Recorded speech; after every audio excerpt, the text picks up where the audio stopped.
All right, so thanks for joining us. It's the 16th of August 2018. We are brought to you by athwebhosting.com.au SSD drives, drag and drop website builder. I made one the other day with that drag and drop website builder. It's not too bad if you stick within the theme constraints. You pick your theme that you like. If you just want to change the text, like you click on it, instead of it saying welcome to blah blah, you go welcome to your page, change an image, or what, easy peasy. So if you just want something quick and fast, just repopulate the content with what you like, but it's easy. SSL certificates are easy, and also you can easily install WordPress, Joomla, Drupal, and all the other good stuff. You can find us on the AussieTechRadio.com. You can go there, get the instructions on how to download or how to listen to it. It's like a radio station, just wall to wall, just tune in whenever you want. And there's Australian podcasts playing back-to-back 24/7. Get us on Facebook.com/Aussie Techheads, YouTube.com/Aussie Techheads. And the podcast show notes are at AussieTechheads.com.au/podcast. We've all got Twitters. We've said them before. We won't bore you again with those. We'll rehash them next week. Don't forget other shows. The Aussie Max Zone. Congratulations to Michael and the Aussie Max Zone. It was 250 episodes this week, so you want to have a listen to that. I jumped on and had a bit of a yarn to him. We had the regulars, Michael, Zahn, Garth, and Jason. You remember Jason? He was on in the early days, so he came back and told us what he was up to. So that was not a bad episode. It was good. My Tech Opinion, the Aussie Tech Crypto, and all the goodness out of those shows. So go and jump in and join them. All right, let's. You know who we've got here on the co-hosting panel here tonight. We've got Joe and Jordan. Let's go in and check out what Joe's been doing. Hey, Joe. Hey, Glenn, how you doing? Yeah, good, thanks. Nice microphone. You got a little sleeve happening. Yeah, I have. I've got to put a little Joe the Gadget Man thing on there. The full thing. Yeah, you'd be like the Channel 7 reporter. Yeah, a bit like that. Yeah, good stuff. And Jordan, how you doing? Flash Jordan. How you going? Yeah, Flash Jordan. That's me. Sorry, I just was clicking the wrong unmute button there. I'm good. I've had a pretty rush day, but a fun day. So yeah, I've had a week off from Aussie Tech Heads. Yeah, I did manage to listen into Will and Jason's show. They'll be surprised to know.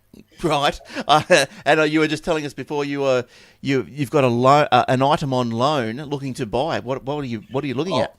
Oh, I've been over to the guitar shop. I don't know if anybody out there knows. I've been practicing for about 6 months, but I'm almost ready to gig as far as I'm concerned. And other guitarist people say the same thing. I've been around musicians for 30 years, so I've automatically got a bit of understanding and feel. So I've picked it up pretty quickly. That's good. I went and looked at a really nice guitar today, and I can't decide whether to buy it. It's not a cheap item. You got to make sure you're happy with it. Yeah, I guess so. They've let me bring it home and try it overnight. Oh, how nice are they? They must. And it's Nepean Music Centre in Mornington there. Oh, yeah, good stuff. Yeah, so I guess if they want to sell, are they expensive items like post 500 or below 500? Well, the one I'm looking at's about 2,500, and it's second hand. I'm getting it for about 1,100. What makes a guitar better than another one? Like, why 2,500? Like, what makes... Well, Maton is what it is, and that's probably one of the most popular... I don't know if it's one of the most popular. You're speaking to an unexperienced musician. I'm a singer, not a guitarist, but I would say across the board, with all the people that I've played with over the years, generally most acoustic guitarists have a Maton. Right. Some people have a Taylor, which is apparently is probably one of the even better than Maton, they reckon, in some cases. Okay. But the Maton one is just a really nice tone. Just sounds really nice. Doesn't sound too toyish or too boxy or anything. It's just really nice. Good. And Joe, you in the music? Are you a singer? Anything like that? Any hidden talents? Nah, only a bit of karaoke every now and then, but no, I'm not into singing. Oh, geez, I haven't done karaoke for years, for a long time. You sang karaoke? Oh, yeah. I've got a karaoke machine. I built it myself. Oh, right. That's all right, isn't it? Good stuff. Nice. Well, I was more concerned, Glenn, about Glenn singing karaoke. Oh, yeah, when I was like 18 or something, a long time ago. I go out doing that every week. You sang Horses every time you went out. Oh, look, I remember Horses in the nightclub every week when I used to go out there, you know. And, oh, geez, that was one of the songs where, all the girls got up and all the guys sat down.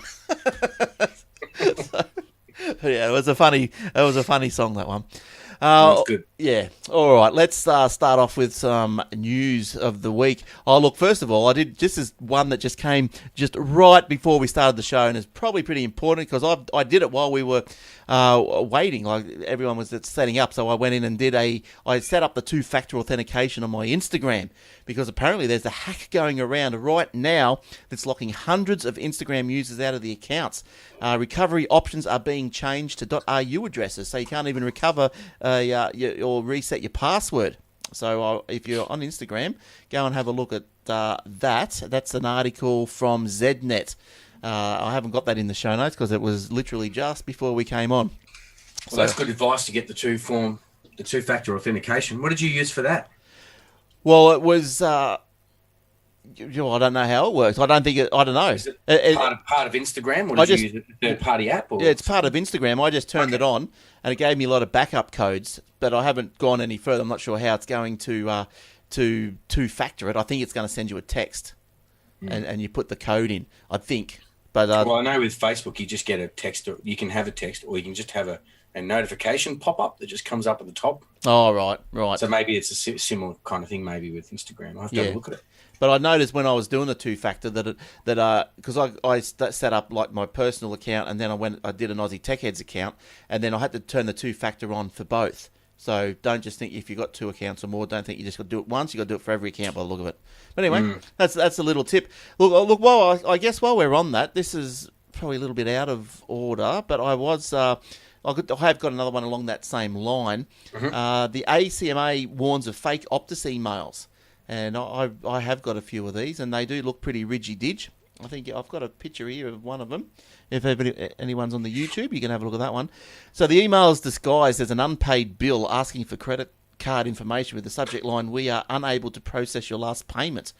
So ACMA said the fake emails are sophisticated and use a web address similar to the real Optus website containing a phishing link to a fake pay your bill page. So... luckily, Gmail, that's who I'm currently with, they sort of spam most of that stuff, and but it's pretty dodgy. It is dodgy. Yeah, it's Dodge City. For those people who use Optus. Yeah, well, I guess, even if you don't use Optus, that's why I wouldn't fall for it because I don't use Optus. So I'm not going to pay them money if I'm not using them. So, so keep your eyes out. They're getting better and better, these scammers, aren't they? The emails are looking pretty good. All right, and what was that? Oh, something happened. So, thanks to, I might have to say, because I think Tim might be watching now, I think that story about the Instagram, Tim, thanks very much. I got that from your feed, so good on you. Yes, so what else has been going on? What have you been doing, Joe? What stories have piqued your interest the last fortnight or the last week? I've got a couple here today. I might start off with this one here. Turnbull unveils a new bill to plant viruses on people's computer devices. Oh, I've heard this floating around for a little while. Yeah. Apparently the government is planning to introduce some sort of legislation to help law enforcement authorities have access to encrypted communication services and products. So, so my sort of immediate question about that would be, well, why would it say Apple? Why would they let Australian government put something in their code or whatever, or open up a little back door when they won't let the FBI or the US government do it? Good point there, but I don't know. Apparently they want to do this. Yeah. They're saying that it's also under obligation on both the domestic and foreign companies that supply the services. So it could be either companies here in Australia or companies overseas that do the encryption. So it's not something that you can agree with or not agree with. I don't know. They're just going to go ahead and do it, I think. Yeah, right. So look, I don't know how and this is going to work. This why would it work? Like, what are they going to do if the company Apple says no, we're not doing it? What are they going to do? I don't know. I haven't looked that far into it, but apparently they reckon that the Cybersecurity and Law Enforcement Minister, Mr. Angus Taylor, said earlier on this year that the government doesn't want to undermine encryption, but legislation will require companies to take reasonable steps to assist law enforcement. But he never actually said what those reasonable steps were. Yeah, because I know I was watching something on the TV the other night, and they were talking about all this, imposing all these restrictions onto the tech companies and their devices and whatnot.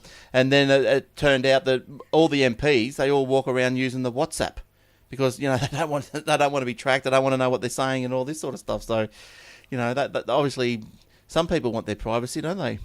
But everyone else can go and jump I in the don't lake. know.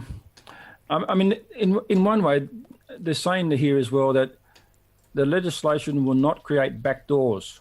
The government is committed to no backdoors. It isn't necessary to give law enforcement agencies access to any decryption keys unless under the sole control of its user. So if the user allows the government to use these decryption keys, Right. then fine, they will. But otherwise, they simply don't want to just grab them off them and use them whenever they want. Well, I'd hardly see that if you're doing something wrong, you're not going to go, yeah, fine. Otherwise, they would have just opened it up anyway.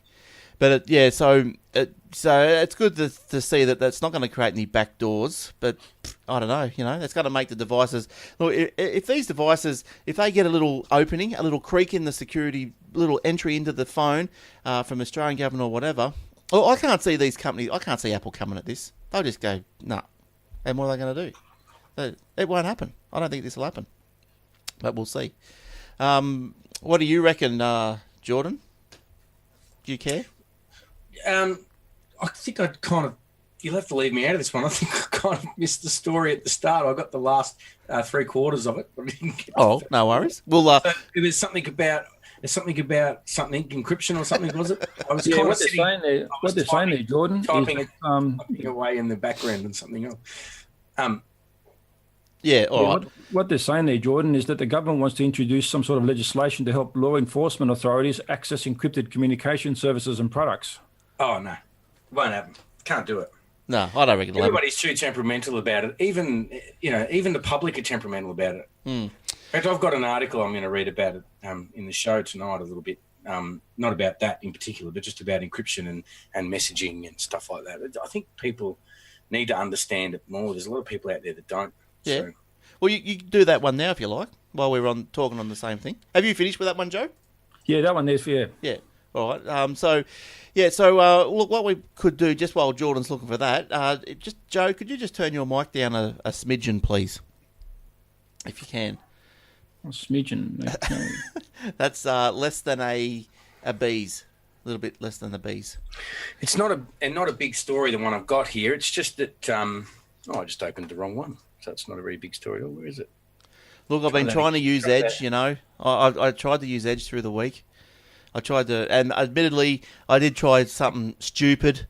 I tried to use Edge to sign up to a Google product, and it died in the backside, and it wouldn't let me do it. Don't have any problem with Edge, not since the last update. I used to complain about it all the time, but yeah. Anyway, this I'm cutting you off from bagging any more Edge. I'm moving on.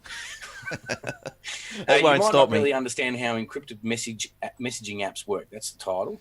It says, you've likely heard by now that encrypted messages are encrypted messaging apps are a good way to keep your communications private, but there's a good chance you're not totally sure what makes them so safe. It's okay, you have company. New research from experts in the computer science have found that even though many people are using secure messaging apps like WhatsApp and Signal or Telegram, they can't say with confidence how the apps protect user privacy. And what's more, they're not sure that the services are safer than the options they're using, like SMS, text messaging, and landline phone calls.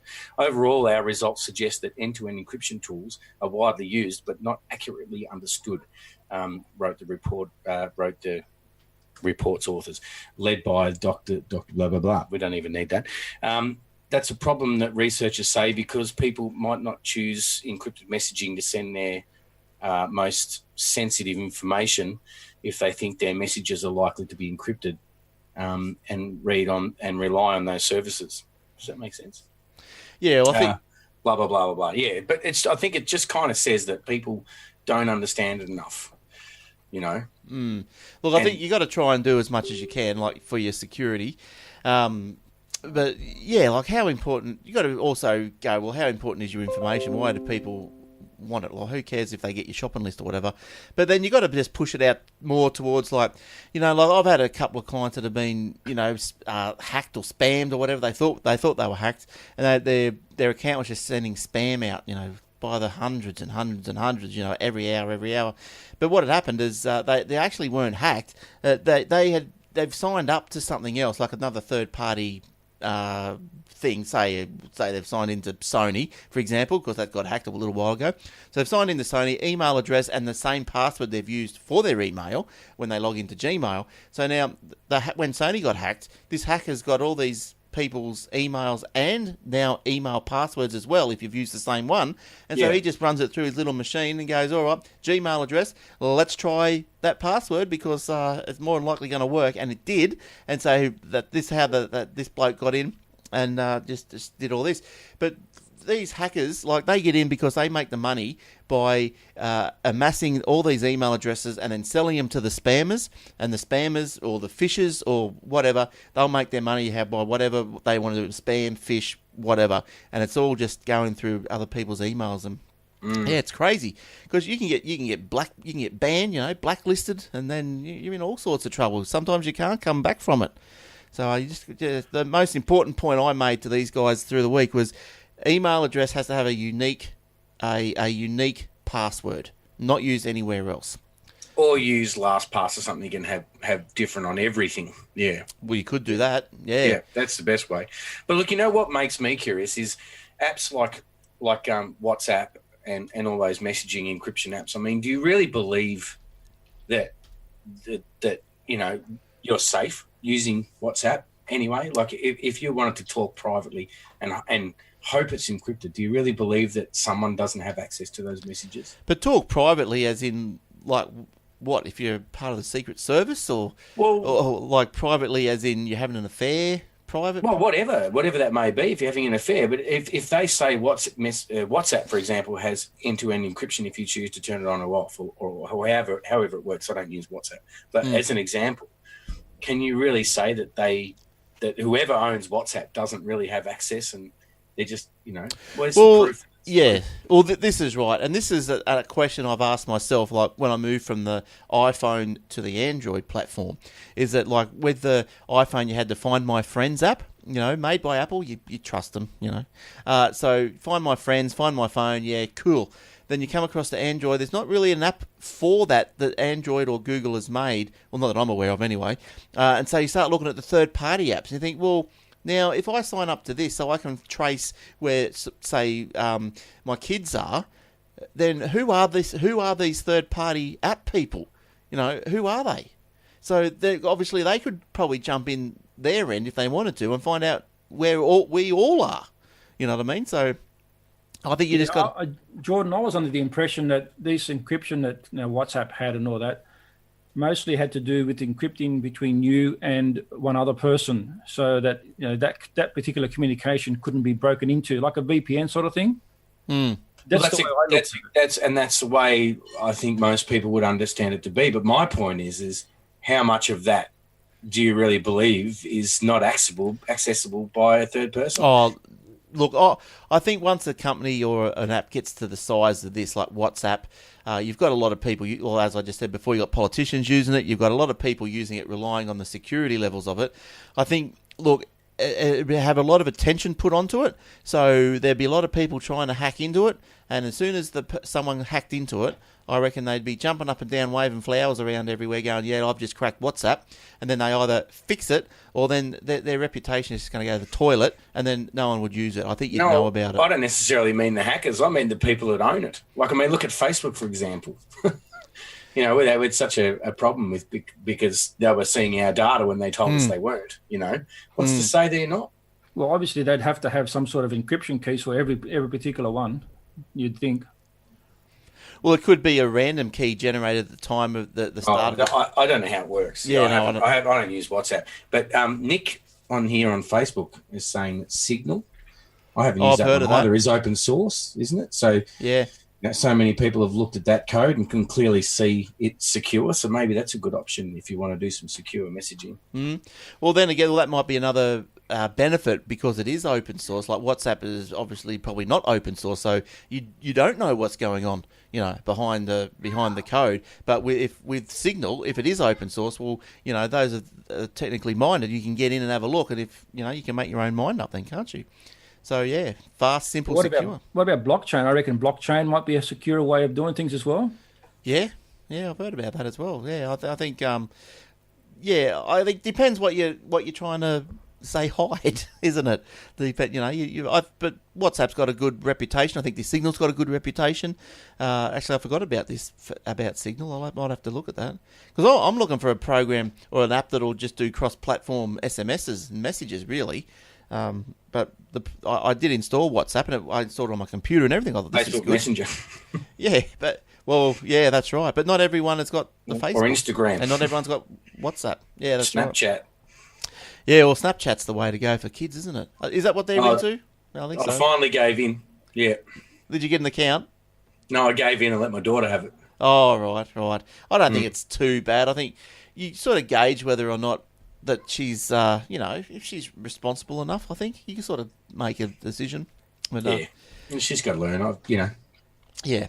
But just moving on to something completely different now. The court orders Telstra to shelve unlimited ads for 3 years. Now, the good old ads, unlimited data, unlimited this, unlimited that, unlimited storage, all this sort of stuff. Well, it's not really unlimited. And Telstra has been told to stop it. So the court orders that Telstra be restrained for a period of 3 years from publishing, broadcasting, communicating and otherwise distributing and causing the publication, broadcast, communication and distribution of the unlimited ads. Oh, yeah, that's a legal sentence, obviously. It just stopped. As Justice Gleeson said. Optus took the action against Telstra because it felt the advertisement was likely to mislead consumers. So Telstra, meanwhile, said it respects the court ruling, saying that it has changed the wording of the campaign by using peace of mind data instead. So we don't fall for that. But unlimited. I think Optus got in trouble for that before as well, didn't they? That's probably why they got a little bee in their bonnet. And they said, well, Telstra can't if we can't. During the proceedings, Optus specifically questioned the ads containing the words, one word from Australia's best mobile network, unlimited, saying there was no qualification or explanation accompanying it. But anyway, I think 5 years ago, unlimited, you'd get confused, but nowadays, I think it's just saturated that unlimited doesn't mean unlimited. It means limited. I think what they're trying to do now is because they speed shape your connection, you still get access to, in theory, unlimited access to the data. Yes, that's what I think they're going with that. Yeah, I think I'll just read this part here. The judge agreed, saying that Telstra falsely conveyed that it offered mobile products that were unlimited on either the data speeds, volume of data that can be downloaded at unrestricted speed. So I think the judge has said that he agreed with Optus that yes, it's confusing that it's unlimited data, but everyone would have thought that it was unlimited at the normal speed. If you know what I mean. Pretty much what everyone thinks, but what you actually get is a different thing sometimes. So technically, yes, you're right. It is unlimited, but it's at a snail's pace once you hit whatever. It's been shaped first. Yeah. Yeah, well, cable used to be like that back in the day. You'd go from 128, what was it? 12 meg down. That was the fastest it used to go 10 years ago. 12 meg down, and it was 128k up. And then once you hit the limit of, I think you might have got about 12 gig or something. Once you hit the 12 gig limit, then you were, shaped, and you're up, and your downloads went down to like 64k or something. It was really poor. I remember they used to do that on dial-up as well. I remember having a dial-up connection and they used to shape it as well. Oh my God. But wasn't your limit only 500 meg for the month though? Oh my God. Yeah, well, I bloody dial-up. I reckon... I'd like to see you download 12 gig on dial-up. It might take a while. I remember taking 2 days to download a movie back then. Well, would it even play on a computer? That would have been really early in the days of videos playing. Like, I remember I had a modem, an 8600, I think it was 8600 board modem, and I think we were on these bulletin boards, wanted to download some shareware software, might have been about 80k. It took about 3 hours. So slow. Yeah, it used to take ages just for one rude picture. Yeah, well, that's right. It wasn't worth the trouble. You just go down, walk past the knock shop, and have a gawk in for nothing. It's quicker. All right. What else you got there, Joe? What else? I have something from Google. Oh, Google's. New Google One storage cloud is coming soon for everyone. Google One? Google One. Google One? Is that anything to do with OneDrive? Google. It's similar. Well, if you the new No, Google it's not. OneDrive, I'm just picking on them using the one name, Google One. That is interesting. OneDrive. That's right. That's Microsoft used to have that, didn't they? They still have it, OneDrive. Yeah, I think they call it something different now. They call it SkyDrive now. No, it was called SkyDrive. They changed it to OneDrive. Ah, I okay. just thought when you said Google One, I thought, oh, here we go. Well, that's what it is. It's called new Google One storage cloud is coming soon for everyone. It's what they do is it's the Google One gives you more storage across Google Drive, Gmail, and Google Photos. Right. Yeah, so that's what that is. If you've already have a paid Google Drive storage plan, you'll be automatically updated to the Google One over the coming months. And then for the rest of the world, that comes on a little bit later. So at the moment, this is just in America that you can have this, but in the rest of the world, that's going to be taking place a bit at a time. So this article here, you've got the pricing structure starts at $1.99 per month for 100 gig, and what is it, $2.99 a month for 200 gig, $9.90 a month to 2 terabytes. Yeah. Yeah. I mean, I don't know how that's going to work for us because at the moment I'm subscribed to this, and I'm paying $2.59 for 100 gig. So I wonder how that's going to work for us. Well, $2.59, that'd be pretty close to what that is, because if it's $1.99, where's this article from?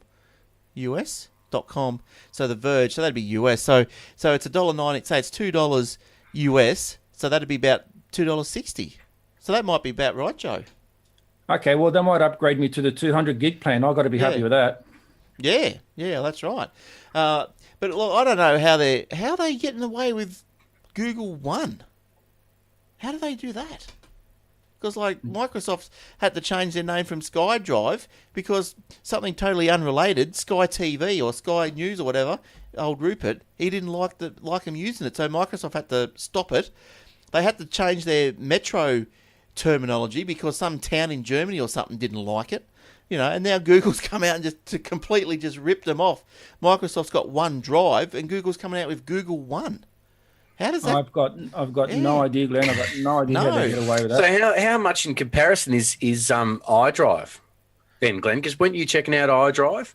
Maybe that's why they had to change their SkyDrive name because it didn't match iDrive. No, well, iDrive I think is. How much is that for how much space? Yeah, I think it's a different technology though, because the iDrive is a backup. It's not used to be like dip in, dip out sort of storage. I think iDrive is half the price and half the capacity. Well, I paid $70 Australian for 2 terabytes, but I don't think you can use it as a drive, like as a hard drive. Whereas this Google One and OneDrive, Microsoft's OneDrive, you can use it as like a hard drive. For $10 a month. Sorry. For $10 a month, $9.99, wasn't it? For the Google OneDrive. Well, it is now. Yeah, well, the G Suite, you can get the G Suite Plus, which includes a terabyte of Google. I'm getting confused now. Of Google Drive. Google OneDrive. I keep saying of Google Drive. Why don't you look into that, Joe? Oh, what sort of storage have you got? Have you got like a Google Drive storage? Is that what you'd pay for? You know the old Google Drive. Yeah. Yes. Yeah, I've got that at the moment, and I'm using. I'm getting on the 100 gig plan. Right. And I'm paying, I think, somewhere like $2.59. $2.59. Yeah. Yeah. So $2.59 a month. Yeah. Yeah. Yeah. So what was it? What did you say that the new one was going to be for a 2 terabyte? Was it $9.99 Yeah, $9.99 for 2 terabytes a month? or a month. Or if you want 100 gig, it's $1.99 per month, or 200 gigabytes for $2.99. And once you go over the 2 terabytes, that's when their normal pricing starts or continues or whatever. That's right. Yeah. The good thing about this, and it's a new feature that they've added, it's you'll be able to share your drive with up to 5 family members. So Right. yeah, you can set. Well, they say you can family members, but apparently Google doesn't care. They don't actually check which email accounts you add to the family members. So you can even add Well, they're going to know anyway. your mates or co-workers or things like that. Mm. You can all share that. But how are they going to know anyway? Well, they wouldn't know anyway. I guess they'd know if they really tried. You know, they could run reports and stuff like that, and which emails are Google ones and which ones aren't. So, so we've got further that story just to end off. It just says down here, the Microsoft offers half as much as Google at $1.99 a month. Dropbox doesn't offer anything between free and $9.99. And while iCloud is 99 cents per month of 50 gig storage, you have to jump straight to $2.99 for a 200 gig plan if you want anything more than that. Yeah, so, well, that iDrive, it is different technology, I guess, different storage, but yeah, it was $70 a month for $70 a year for 2 terabytes. If you sign up on the app, you get the first year for $6, so it's not too bad. So anyone that's got a Google account and using the Google Drive, all they really need to do if they want to get more than 15 gigs is go into the Google Drive and click on storage, and then select the upgrade storage. And it should bring you to where you can get all these new plans. It's really as simple as that. But how much sort of drive storage do you really need? Well, on my account, I've got 100 gigabytes, and I'm reaching 70 gigabytes already. Right. So you would put all your little videos, your tech videos, and just normal day-to-day data and correspondence and all that. Is that what you store there? Yeah, that's right. And all my photos, and I have an automatic backup on my phone that automatically backs them up to the Google Drive. So with your photos, why don't you use the free one? Because do you want to upload them at the Ridgy-Dig super duper size? That's right. I want them in the original format. I don't want to lose any quality. Right. Or you could just get a Pixel phone and it's free in the original quality.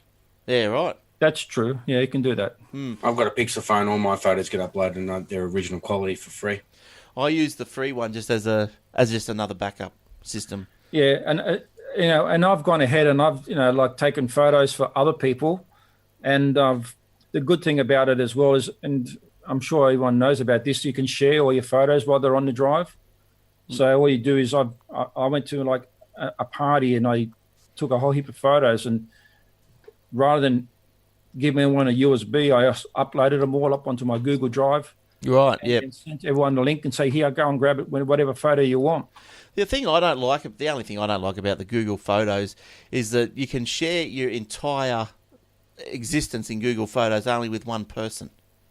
And you can share it to more people. No, but the entire existence, like you can share it with more people, but you got to create albums and put the photos in the album and then share the album. But like, say I wanted to share my whole photos, say with the kids, but I've shared it with the wife, so she can just log in and everything's there. But the kids can't do that unless I put everything into an album and share it specifically with them. You'll find, Glenn, that you can share individual files. Just go into the file itself and click on share. Yeah, but I want to share the lot as en masse. Just click. There you go. You can now log into your Google and all my photos are there for you to look at. That's what I mean. Like, not just I can share individuals or share albums, but I can't just say go log in. Next time you log in, you're going to have 20 years of photos. Yeah, the only way they can do that is if they're logged in the same account. Yeah, and I think they should just, I don't know. That's the limitation I've found. Unless if someone, you could just get your own, put it on your own FreeNAS or whatever it is that you've got there. Well, I do. The Nextcloud I'm using at the moment. You're onto another one. Well, OwnCloud, I found out that OwnCloud, I wasn't aware, but OwnCloud has been forked to Nextcloud. So Right. I think somebody or someone bought in part of OwnCloud or something, and they're just not advancing it quick enough for me. Nextcloud gets updates all the time, and it's exactly the same software, and pretty much it's just Okay. great. Yeah, right. So my methodology or my workflow with photos is I don't have them upload automatically from the phone. It just does my head in. So every now and then I'll plug it into the computer, pull them onto the server, and then from the server they'll back up to now iDrive. So full quality into the iDrive. They'll also then back up to Google Photos for free. And then every couple of months, I'll sync them with some hard drives I've got in the cupboard. So, because there's no way you want to lose photos. Sound like you got it sussed. Oh, it's sussed. Not using Duplicatey or Caddy or whatever you want to pronounce it. No, not yet. I gave Duplicatey a recommendation to someone not long ago. I can't remember who that was now. I think it might have been you, Chris, was it? I think so. Yeah. What's this Duplicatey? Is there a software that can check for duplicate photos? No, it's a backup software. So you can backup software that will, Crash Plan. You seen that or Carbonite? I've heard of it. I've not used it. Yes. Yeah, Crash Plan, Carbonite, iDrive. So it's a bit of software that sits on your computer that you go, I want to back up this folder, that folder. I want it backed up and retain so much versioning. I want this encryption, all your settings. So Duplicatey is that software, but it's free. So Windows does that as well. And you can back it up to FTP or but Windows or Google OneDrive, if you like, wherever you want. So So what do you mean that Windows does it? I don't know if Windows Pro does that as well. What as in what's the program, or was it in the settings or something? It's in the actual settings. You can do backups on individual folders. Right, and we'll send it to where? Anywhere? Well, wherever you want it to. Yeah, okay. Yeah, but is it encrypted and then backed up? I don't think it's encrypted though. No. See, well, what Duplicatey does, or Caddy, as Glenn keeps correcting me, I don't know. it basically encrypts it so that when it's stored on the server or in the remote location, whether it be on OneDrive or Google OneDrive, I'm going to get that all. I'm loving this. Oh, that's cool. It's encrypted in that space, on that server space, and no one else can see it externally. It's without the encryption key. Yeah, so look, how hard is it though? The Windows version, is it actual? If it's settings, I'm gonna have to look at it. The Windows one is really easy. Click and install, bang. Yeah, okay, right. I've never noted. I didn't even know about it. So there you go. I've learned something. That you didn't know it was on Windows, you mean?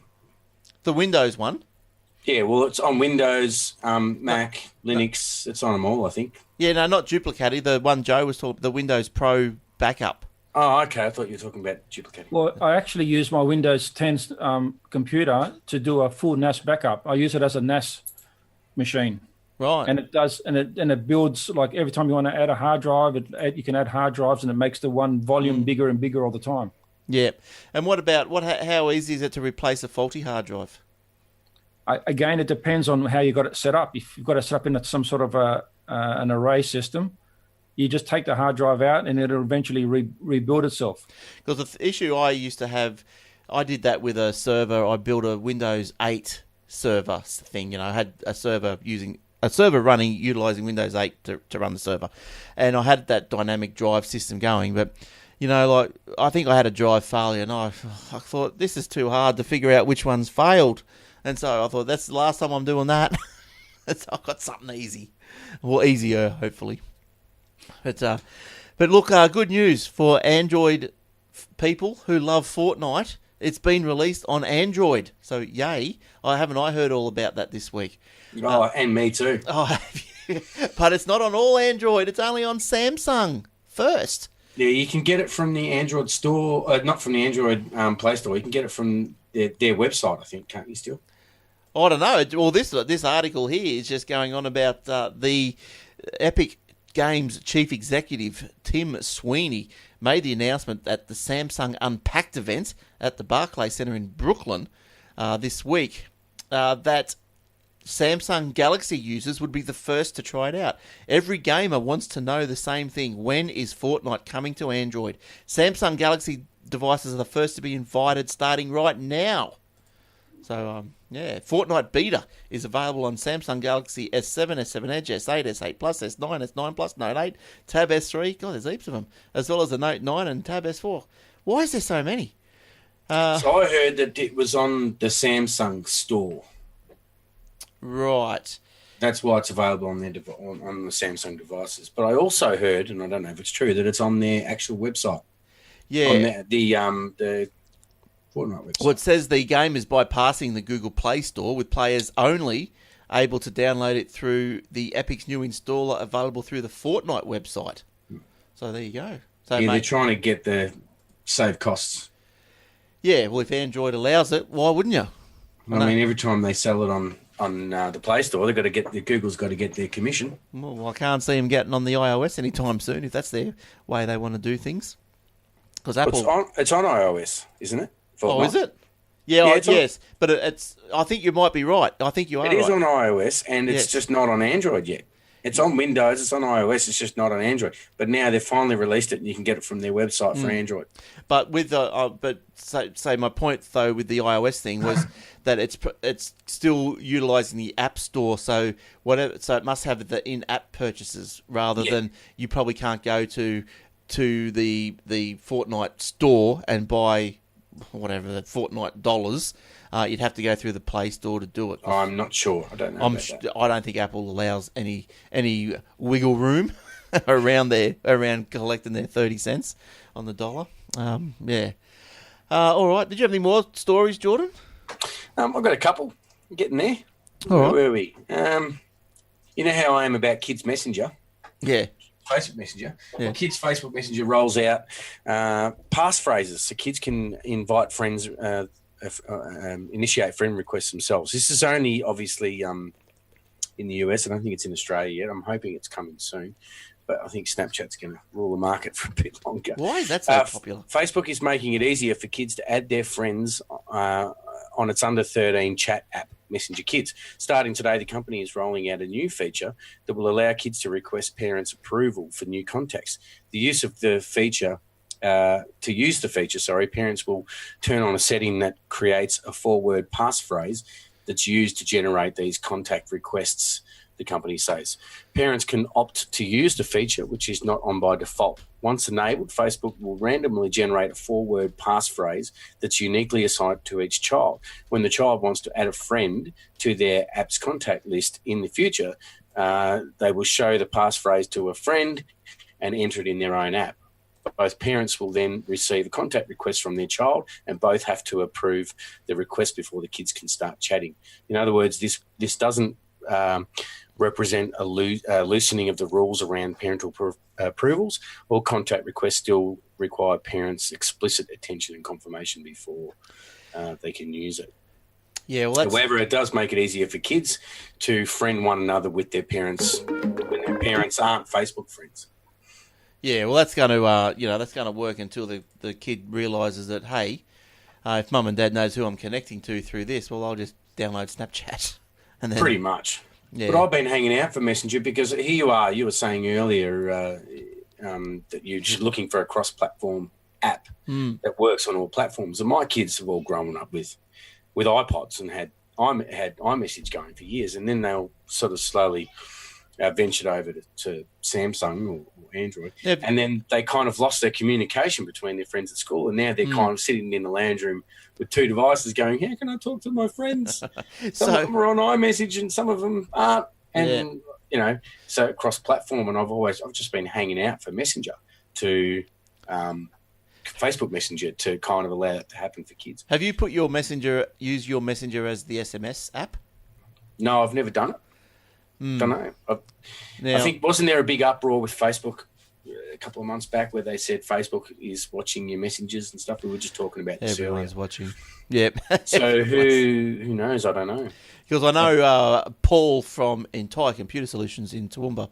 He has just giving him a shout out. He's a long time listener, and he told me when I got my phone that he said don't do it because it screws your phone up. So that's why I asked. I wondered if you've done it, Jordan. Because No, not at all. I'm nearly going to go against your wishes, Paul. I'm nearly going to try it. So well, if you do, let us know, because I've heard it. Look, I've heard it's good, but it's just that's the whole security thing. You know, you just. Oh, I don't look. Yeah, I know. I don't care if people read my messages. I'm more worried about, say, people getting in and maybe finding passwords to different things. That's what I'm probably more worried about. I don't care what people read. I just don't want them to see the password, say to, I don't know, to, not the when you send me a link to your OneDrive account or your Google OneDrive account. Say my storage or photos, or I don't want. Sent you a link to this dirty magazine, Jordan. It's on my Google OneDrive account. Here's the password. Now, talking about good photos and good movies, Foxtel is taking the fight to free-to-air even further. They're launching the 4K device. So they also plan on bringing 4K to AFL. No word on the NRL as yet. But apparently this 4K, Foxtel 4K is going to start in November with Australia-South Africa cricket. It's going to usher in a new era of Ultra HD in live broadcasts. So that'd be pretty good to watch the cricket in Ultra HD. This push as the pay TV giant continues to shift customers across from Telstra's HFC cables or Optus. Now, Foxtel's access to the cable networks ends in 2023. I don't get how that works. They say Foxtel's access ends, but isn't it Fox and Telstra? Like, are they, aren't they in partnership here? But anyway, Foxtel access to the cable in 2023, and the majority of customers are already connected via satellite.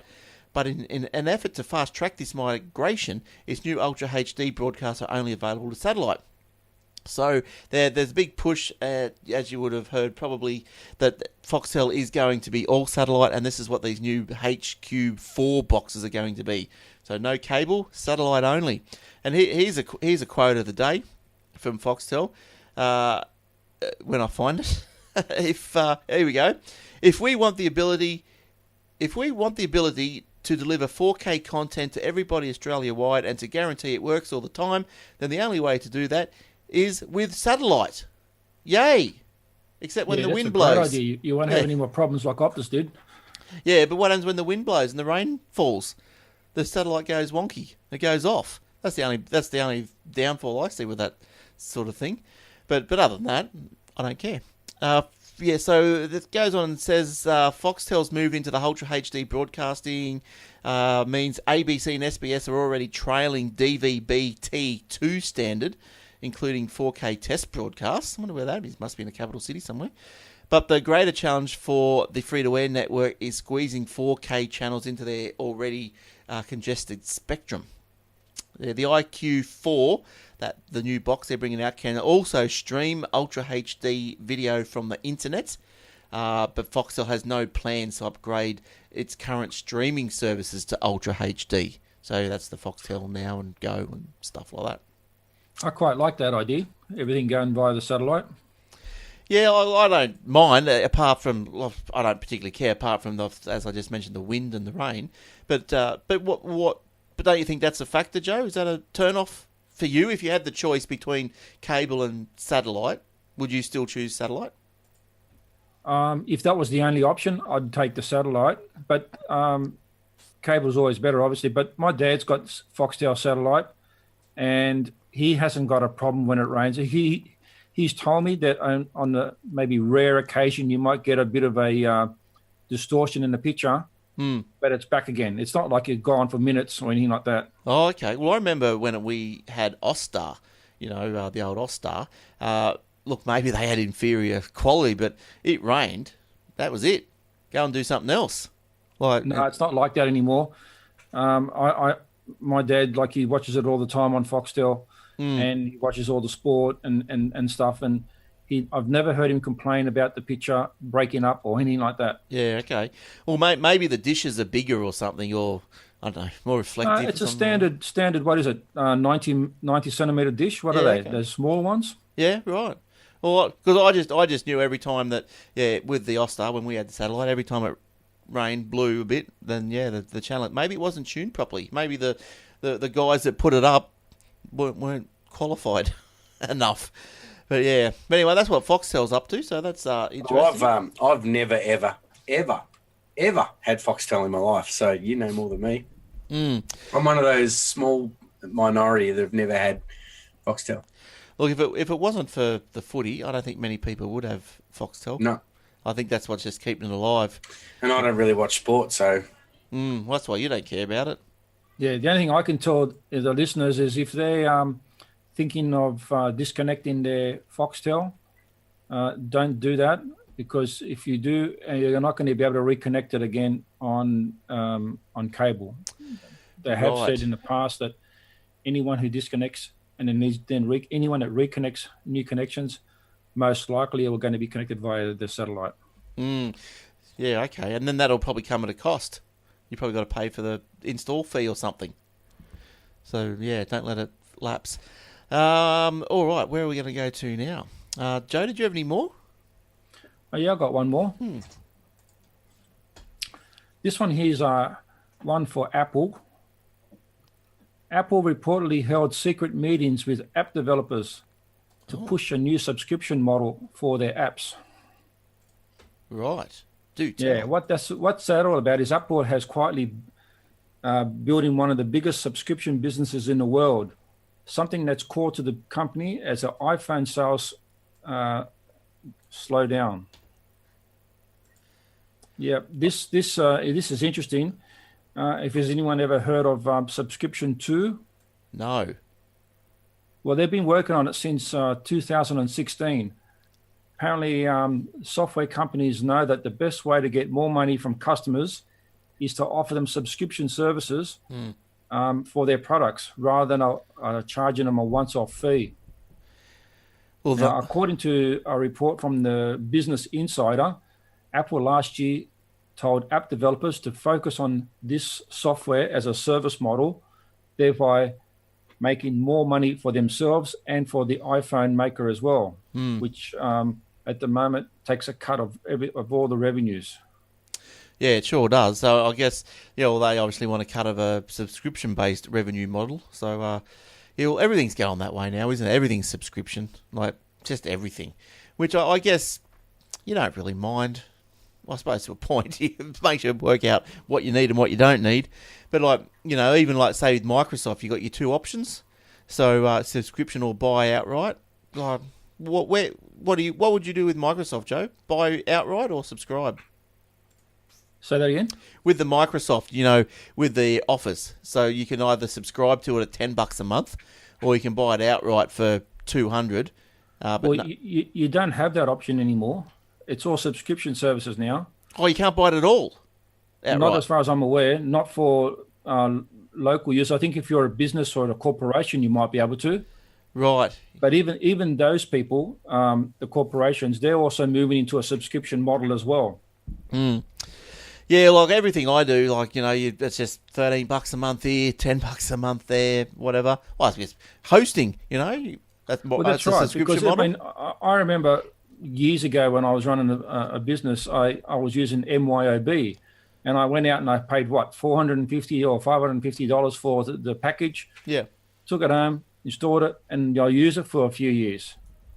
You can't buy it anymore now. You've got to subscribe to it every month. Yeah, that's right. Because I've still got a version of that, the old MyOb on. I had to install a VM machine just so I could run it on a Windows 7 instance, and but. That's right. Like you don't want to get rid of it. It still works, so I'm not going to get rid of it until I have to. But that's just. Well, does that actually still do all the online stuff? That old version? What do you mean online stuff? Like online banking and all that sort of stuff, and online processes and of invoicing and all that sort of stuff. The MYOB that you got there, the old version. No, it's a standalone version. It doesn't. I don't think it doesn't do that. Okay, fair enough. I think if you want bank statements, I think you've got to download them from the bank and then import them into the MyOb. Yeah, these new ones now, they do all these things online. And I'm actually looking at another package. There's another one called Small Books or something like that. QuickBooks, that's the one. Yeah, I use that one. again, that's a subscription-based model as well. It might only be like $15 or $20 a month. Yeah, they're all pretty much subscription based now. I mean, let's face it, even Office and everything is subscription based. Photoshop, it's all going that way. Yeah. But that what were you talking about, Joe? What were you just saying about what were you buying subscription based? Whatever you were just talking about. There's Quicken accounting packages. Yeah, that's right. Because the Quicken, because I subscribe to Quicken as well for that the cloud stuff, and you can import your bank statements. You just push a button, it all matches up, and it's not too bad. The QuickBooks is the one I found to be probably the most affordable, I guess, or the best value for money. There was another one called that Reckon One, but it's been probably now a year and a bit since I looked at it. But it was good. It was good value for money, but there were things that just didn't do. Like, I had to ring him up and say, how do I send statements to customers? Oh, you can't. How do I know when an email bounces? Oh, no, you don't. And you go, oh, this is not for me. So then I paid a little bit more, got the QuickBooks, and that's been good. It's been pretty good. It's not too bad. So I've never used QuickBooks, but I've heard it's very similar to MyOb, from what I've been told. Yeah, in both the cloud versions and the terrestrial versions, they're sort of similar. But you have to push onto the cloud. I think it's easier because with the QuickBooks, you can pull in your PayPal stuff. You can now lodge your BAS statements straight out of the QuickBooks app. You can do a few things. That's quite good. Yeah. Yeah, well, I'm at the moment. I'm looking at a package. I'm looking online to see if I can find a package, and there's nothing that you can buy outright when it comes to financial software for small business. I mean, I'm trying to set up Joe the Gadget Man software to be able to charge customers and things like that, and do it all online and on the phone. Yeah, I've looked at those. I've seen Officeworks have got little. Might be a bit off topic, but Officeworks have got a little thing that you plug into the headphone socket of your phone, and that turns your phone into a credit card scanner. Yep. Is that the Square? You plug it into the headphone of your phone, and it turns it into a credit card scanner. Yeah, is that Square? Is that what they call them? Squares? Square? Yeah, I think it's Square, yeah. Yeah, because the PayPal used to have that, and then they moved off that model. I don't know why, or maybe... I don't know why. But now they've got their own little device that you can take around. So it works with NFC, so you just tap it with the card on this little device, and you can pay like that. That's pretty good. I think that you get them from Officeworks for about $50. So they're not too bad. That particular one, the Square one, is $50. Right. And there's one that you plug into the to the headphone socket. Yeah. I think that's around about $20. Right. And the fees are not too bad on those as well. Yeah, so I know the PayPal ones. Look, PayPal gets a bit expensive these days. I'm not excited with their fees. Like, I think they can be online payments at like 2.7% plus 30 cents. That's just too much. That's like fair income too much. You go Stripe, 1.7 plus 30 cents. Obviously cheaper than PayPal, so that's the direct deposit's the one I like the best. It's, do you know many people who use Stripe? I mean, I know everyone knows PayPal, but is Stripe very popular? Oh, I think so. I use it. I know a few people that use it. Yeah, like to inbuilt into their web software, so like people can pay online. You can get apps on the phone, but you sort of have to slug the app creator, 0.5% as well. And that takes the shine off that sort of method. But still cheaper than PayPal. So, but yeah, no. Well, where else are you going to get like a dedicated, say, credit card merchant facility, say, for the no monthly fees, all that sort of stuff. 1.7%, 30 cents. Yeah, it's pretty good. I like it, Joe.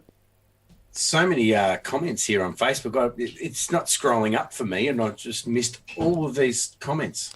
Well, let's go. Quite a few there. Just go through a couple of those. Yeah. I can't even believe there's that many there. I missed them. Well, let's go through some before we go. We're gonna head out pretty soon. While Jordan's working out how to just quickly scroll and collate those. I've scrolled through, Nick is saying that he thinks Duplicate is great. There's another Duplicator user out there. That's great. Good stuff. And Office 365 all the way. Always subscribe. Someone's saying do that. And then he also says that you can buy Office outright. We know that. Yeah, there's a few comments there. Yeah, good. I didn't think anybody was commenting because it wasn't scrolling up. Now, look, I think you probably don't know, but this week we became a 3 Xiaomi family. Yes, so we've got these 3 Xiaomi phones now. 2's company, 3's crowd, mate. You have to get rid of one. We bought all 3 from Kogan. Let me go through. The first one, the power adapter blew up. The second one I had to send back because it didn't work properly, didn't reset itself. And the third one, we're going to send it back too. So I don't know what Kogan's doing, but come on. But the third one came and we got it out of the box. And I went, oh, that's strange. It's not the box, not shrink wrapped. So anyway, so I pulled the phone out of the box. There's all these little dirt marks on the back. And then the little screen protector cover had a few bubbles on it, under it. And I went, this has been out of the box before. So, I know how dicky these people can be when you want to do a claim on warranty. And they go, oh, that phone's been dropped. And you go, well, we're not having any of that. So we're going to oik it back and get one that's in a shrink wrap. But that just leads me into my last story, just quickly before we go, about fair trading. Is they look like the government in New South Wales are trying to push through legislation to make disputes with retailers and whatnot resolve quicker and for less expense. So where is it here? The Commissioner's power to make directions will be focused on goods worth between $25 and $3,000. The objective is to enable the Fair Trading Commissioner to resolve certain consumer claims by way of directing a retailer to repair, replace or refund a purchase. The Aussie Tech Ed is produced by the Secret Hub and recorded on the Gold Coast. 2016 Consumer Law Survey identified that 88% of respondents had purchased electronic goods and 19% of those do not necessarily represent more than half of electronic buyers. Thank you for downloading, and we'll see you next episode. Bye for now. Faulty, unsafe products. So, power supply blown up in your face, no good. When well-known electronics and technology vendors and resellers also frequently appear on the New South Wales Fair Trading's monthly complaint register, they would be Samsung, Kogan, in no particular order, Samsung, Kogan, Apple and Android. Most recent tally in June. Apple is surprises me. I thought they were pretty good with that sort of stuff. Maybe when devices get a little bit old, the old more than 12-month problem that Apple had, that maybe that's where most of these come from. But if under 12 months, I think Apple, overall, I thought Apple was pretty good. I don't want to come down too hard on them for that. Now, if these reforms are passed, they're going to be law in January 2019, January 1st. So there you go. All right. Interesting. Very interesting. Good stuff. All right. Well, I think... before we go, I just want to mention that I've been talking on a couple of shows about remote desktop access. Yes. And we've talked about it. I've stumbled across another one that's completely free. Zoho? No, this one's called DW service. And I think I may have stumbled on it before but didn't pay any attention to it and moved on to the next thing. But DW service, it's a web-based remote desktoping, and I'm completely surprised as to how fast that thing is. I'd almost say that it was faster than remote desktop. And it's not, you don't install an app on your computer. It all runs in the web browser. So you install the agent, and it's compatible with all operating systems, which is amazing, from Linux, Mac, Windows, to all of them. You just install a tiny little agent on the computer and you get the code and away you go, and it's all within the web browser. Yeah, right. And it's free. It's open source. How hard is it to... Oh, I can't make that work in the screen. But how hard is it to get it to, say, if you want to ring up a non-literate person? They can go and get it and just run the... You don't have to install it. Just run the exe, and it'll generate a temporary password. You can send them the link to the exe? Just tell them to go to the website and it's just there on their website. Just download the little agent, and you can either choose to install the agent or just run it with a temporary password. So if you install it, it stays there and runs as a service, and you can connect, put your own password in and connect up anytime you want, or you can just get your customer to just install the agent or just run the agent with a temporary password and tell you what it is. So are you saying this is free? It's completely free, and it's compatible across the board with Windows, Linux, Mac. And I'm gobsmacked. I thought I think I may have looked at it before in the past because it's web-based. It's not like TeamViewer where you install the software to remotely control another computer. It's web-based. And I thought, that's got to be slow. But when I tried it, I was actually really impressed. I'd almost say it was faster in some instances. Why DWS service is free? Our goal is to spread it as much as possible so they can remain free thanks to sponsorships and donations. Otherwise, we want funded it with some pay service or... What are they, Chinese? What's going on? Yeah, right. So they probably got their secretary to write it out in English for them. Can I install the agent in silent mode? Yes. By command line, you can start the installer in 2 modes. Can I share? What are the methods for file sharing? How do I create a share? What browsers are supported? Browsers are HTML5 spec. However, older browsers supporting Flash Player are compatible. How do I know someone is connected? Simply connect to the DW service website, log in and select Analyze Events from the menu. It's amazing. It's got full transfer, file transfer and everything. But TeamViewer is just a pain in the backside now, so... Yeah. It's just kicking everybody off. They've just tightened up their restrictions so much. Yeah. But fair enough. They've got to make money, I suppose. But I think but this is a great solution. Yeah. And you can put all of your computers together in one place and it tells you who's online and who's not. You know, nice. like you don't have to... You can see it all there and... Good stuff. All right. Lovely. Have a look at it. So if there's anybody out there that wants to give it a crack, and they can post on the page what they think. On the Aussie Tech Heads page, what they think, if they like. Well, I might just go and like their Facebook page because I can, and I'll keep an eye on those guys. There we go. Cool. Yeah, DWS service. I've used them on a few different remote PCs this week and last week, and I got to say I'm really impressed. Yeah, good stuff. All right. But I mean, anybody else out there on Facebook land that wants to have a go at it, have a crack at it, see if you like it. And post what you think on the Aussie Tech Heads page, and we'll talk about that next week. Cool. All right. I think we're all done this week. Are we done, Joe? We sure are. I just want the guys who are listening on the podcast about the phone that I'm interested in, just to let them know that I'm looking at the Asus ZenFone Max Pro M1. That's a 6 gigabyte phone. If anyone is interested, have a look at it and tell me what you think of it. All right, we had a quick look before the show. It looks that's a nice looking beast. I'll see if I can get one up here for the people on the YouTubes. Is that it? Something like that. The Zen 1, the ZenFone Max Pro. There we go. Yeah, all the specs. Android 8.1. I heard, is it Android 9 come out? Did I hear that? Yeah, Android 9. Is it Android Pie? That's right. Yeah, apparently it's up for a release of Android Pie when it comes out. Yeah, right. That's right, because I heard... anything to do with Raspberry Pi? I think that's just another one stealing a name. It's just, come on. Yeah. Google OneDrive. I can't believe they still put FM radios in these things. Yeah, I know. I saw that just then as well. Yes. I don't know if the Xiaomi's got FM radio. It might have. I'll tell you what I did use on the Xiaomi.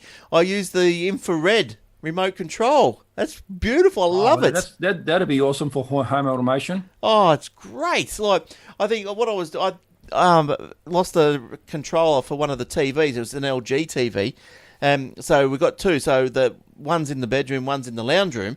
And so, like, before we were going between, taking the controller in and out, but you log into the Xiaomi's bloody infrared thing, and it had TV, LG, winning. Good stuff. It was easy. You know what? I tell you what, I've got to love. I've bought a Raspberry Pi from one of the sellers on eBay, and it comes with a remote. And it's just like a little black remote that's with it, but it's Wi-Fi remote. Right. I reckon that thing is unreal. Yeah, right. I reckon Wi-Fi remotes leave these infrared remotes for dead. How many times you got to move your arm up and down because the battery's a bit flat and you don't quite get there? But I can sit there on the couch under the doona with the remote and do it with my eyes shut, and it still works every time. What are you doing under the doona with your eyes closed? No, I'm saying I can be under the blanket on the couch. I know. Yes. I know where you're going with this. I wasn't going at you. You were telling the story. I'm under the blanket. I'm watching Game of Thrones. Nothing R-rated. Well, that can be R-rated too, probably. So probably good. And the remote control is Wi-Fi, and I don't have to lift my arm out into the cold and point it at the TV. Oh, you don't want to get cold. You know what happens when things get cold? I love Wi-Fi they don't work. remotes. I reckon they leave the infrared remotes for dead. Yeah, look, they're all right. I think infrared's just old hat. It's like old technology. It needs to be replaced, in my opinion. My phone is the remote for the AMP Wi-Fi app. It's remote for the Kodi Wi-Fi app, and whatever else there is. But all right, let's get out of here. Let's do that. I've got to go build a computer. Got to get back to me DW service. That's it. That's the one. Yeah. go and silently install on just random machines and see what people are doing. I've got about 3 or 4 of them going. It's really good. Yeah. That's good. All right. Thanks, everyone. Thanks for listening. And Joe, where's your webpage? It's joethegadgetsman.com. All right. And videos. How are we doing with videos? Yep, joethegadgetsman.com/YouTube. Good stuff. And Jordan, what are you doing? You got jordan.com/guitar lessons? Oh, no. I'm a bit slack. I should be registering a page for singing lessons, though. I still do those. I keep saying to myself, I've got to do a Facebook page for singing lessons. Yeah, we'll do that. You know, you gotta do what you're good at. All right, so cool. So thanks everyone. Get us on the Twitter, get us on the Facebook. But until then, we'll see you guys next week. So thanks for listening, watching on YouTube, or wherever you may be digesting it. Thank you, and we'll see you next time. All right, bye for now. Sharks are going so well. Gallen's back for another year. How old is that guy? He's a train. All right, bye.